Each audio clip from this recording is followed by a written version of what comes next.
అందరికీ నమస్కారము.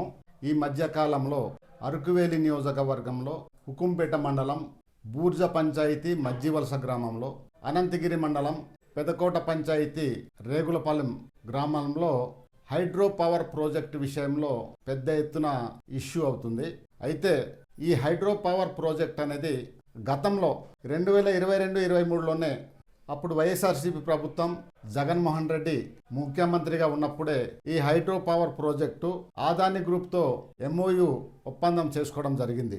ఈ హైడ్రో పవర్ ప్రాజెక్టు అప్పుడు వాళ్ళ ప్రభుత్వం ఉన్నప్పుడే ఇది అంతా జరిగింది. అప్పుడు మేము ఈ విషయంలో రేగులపాలెంలో కూడా ఆయా పరిసర ప్రాంతంలో ఉన్నటువంటి గ్రామస్తులతో మాట్లాడడం జరిగింది. అయితే ఇప్పుడు national hydro power project corporation మరియు ఏపీ జెన్కో వీళ్ళిద్దరూ ఆగస్టు 2023లో వాళ్ళు ఒక జాయింట్ వెంచర్ అగ్రిమెంట్ చేసుకోవడం కూడా జరిగింది. అది వైఎస్ఆర్సీపీ ప్రభుత్వం ఉన్నప్పుడే ఇవంతా జరిగింది. ప్రభుత్వం వైఎస్ఆర్సీపీ ఉంది, జగన్మోహన్ రెడ్డి ముఖ్యమంత్రిగా ఉన్నారు. ఈ నియోజకవర్గంలో ఎమ్మెల్యే వైఎస్ఆర్సీపీ ఎమ్మెల్యే ఉన్నారు, ఎంపీ వైఎస్ఆర్సీపీ ఎంపీగా ఉన్నారు. ఇంత జరుగుతున్నప్పుడు అప్పుడు ఎందుకు నోరు మూసుకుని ఉన్నారు, అప్పుడు ఎందుకు నోరు మూసుకున్నారు అని వీళ్ళ వైసీపీ వాళ్ళని అడుగుతా ఉన్నాను. అంటే వాళ్ళు ప్రభుత్వం ఉన్నప్పుడు ఏది జరిగినా దానికి మద్దతుగా ఉంటారు. ఇప్పుడు ప్రభుత్వం మారింది. ప్రభుత్వం మారిన తర్వాత మీరు ఇచ్చిన జియో నెంబర్ 51 ఎలా వచ్చింది? మీరు ఇచ్చినటువంటి జియో నెంబర్ 1, జియో నెంబర్ 6ని ఆధారంగా చేసుకుని ఆ జియో నెంబర్ ఆధారంగా జియో నెంబర్ 51 అనేది మన కూటమి ప్రభుత్వం వచ్చింది. అంటే సామర్థ్యం కొంత పెంచవచ్చు అనే సూచన మేరకు జియో నెంబర్ 51 అయితే రావడం జరిగింది. అప్పుడు వాళ్ళు జియో ఇచ్చినప్పుడు వాళ్ళు పూర్తిగా మద్దతు ఇచ్చారు. వాళ్ళ హయాంలో మాత్రం ఏదైనా జరగవచ్చు. అప్పుడు ఎందుకు నోరు మూసుకున్నారు? ఇప్పుడు ఎందుకు ఇంత ప్రజలను ఒక భయాందోళనకు గురి చేసే విధంగా, భయభ్రాంతులకు చేసే విధంగా ఏదో ఉద్యమం నిర్మాణం చేస్తున్నామని ప్రజలకు చాలా భయభ్రాంతులకు గురి చేస్తూ ఉన్నారు. నిజంగా హైడ్రో పవర్ ప్రాజెక్టు వల్ల మన గిరిజన ప్రాంతానికి నష్టం జరగ ఉంటే, మన గిరిజన ప్రజలకు నష్టం జరిగే పరిస్థితి ఉంటే ఖచ్చితంగా దీన్ని మేము పార్టీ పరంగా కూడా వ్యతిరేకిస్తున్నాం. మేము ఎప్పుడు కూడాను మా గిరిజన ప్రజలకు మేము అండగా నిలబడతాం, గిరిజన ప్రజల పక్షాన నిలబడతామని ఈ సందర్భంగా తెలియజేస్తూ ఉన్నాను.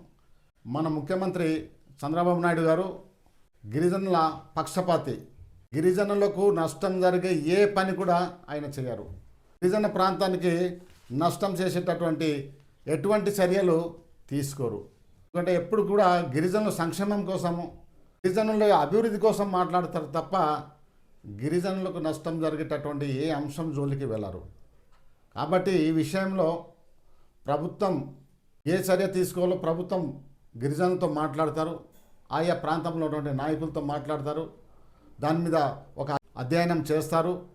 నిజంగా హైడ్రో పవర్ ప్రాజెక్ట్ కట్టడం వలన ప్రాంతము మునిగిపోయి, గిరిజనుల గ్రామాలు మునిగిపోయే పరిస్థితి ఉంటే, వాళ్ళ భూములు మునిగిపోయే పరిస్థితులు ఉంటే, దానికి గిరిజనులకు అపారమైన నష్టం జరిగే పరిస్థితి ఉంటే ఖచ్చితంగా ఆ ప్రాజెక్ట్ని మా ముఖ్యమంత్రి వర్యులు చంద్రబాబు నాయుడు గారు ఖచ్చితంగా రద్దు చేస్తారని మేము పూర్తిగా విశ్వసిస్తూ ఉన్నాం. అంటే గతంలో బాక్సైట్ విషయంలో కూడాను సైట్ తవ్వినట్లయితే గిరిజనులకు చాలా నష్టం జరుగుతుంది, పొల్యూషన్ వస్తుంది. దానివల్ల మన గిరిజన ప్రాంతానికి చాలా అపారమైన నష్టం జరిగే పరిస్థితి ఉంది అని ఇక్కడ ఉన్నటువంటి నాయకులు చంద్రబాబు నాయుడు ముఖ్యమంత్రిగా ఉన్నప్పుడు ఆయన దగ్గరికి ప్రస్తావించినప్పుడు వెంటనే జియో నెంబర్ 97ని సస్పెండ్ చేశారు. జగన్మోహన్ రెడ్డి లాగా ముండిగా ఆలోచన చేసేటటువంటి నాయకులు మా కూటమి నాయకులు కారు. ఏదైనా చెప్తే విని ఆలోచించుకొని ప్రజలకు మేలు చేయడానికి ఉండేటటువంటి నాయకులు మా కూటమి నాయకులు. కాబట్టి ఈ విషయంలో ఆందోళన చెందవలసిన అవసరము లేదు. చాలామంది వచ్చి రకరకాలుగా రెచ్చగొడతారు. వాళ్ళ మాటలు నమ్ముకొని మీరు భయపడవలసినటువంటి అవసరం లేదు అని సందర్భంగా తెలియజేస్తూ ఉన్నాను. నియోజకవర్గం ఇన్ఛార్జిగా ఈ నియోజకవర్గంలో తెలుగుదేశం పార్టీ తరఫున, కూటమి పార్టీ తరఫున ఒక నాయకుడిగా నేను మనవి చేసేది ఏంటంటే, మీరందరు నా మనసులు, మీకు నష్టం జరిగితే నాకు నష్టం, మీరు మేలు ఉంటేనే నేను మేలు. మిమ్మల్ని నష్టం చేసి మేము నాయకుడిగా వెతకాలని మేము కూడా కోరుకోవట్లేదు. ప్రతిపక్షం నాయకులు మాటల్లో వాళ్ళ ప్రతిపక్షం మాటల్లో మీరు పడవద్దని, వాళ్ళ మాటలు నమ్మవద్దని మరొకసారి మీ అందరినీ కోరుతా ఉన్నాం. మీరు రండి, మనం మాట్లాడదాం, నివేదిక పంపిద్దాం మన ముఖ్యమంత్రి గారికి. మీరందరూ ఎటువంటి చర్యలు తీసుకోవద్దు, ఆందోళన చెందవద్దు అని ఈ సందర్భంగా మీ అందరినీ మరొకసారి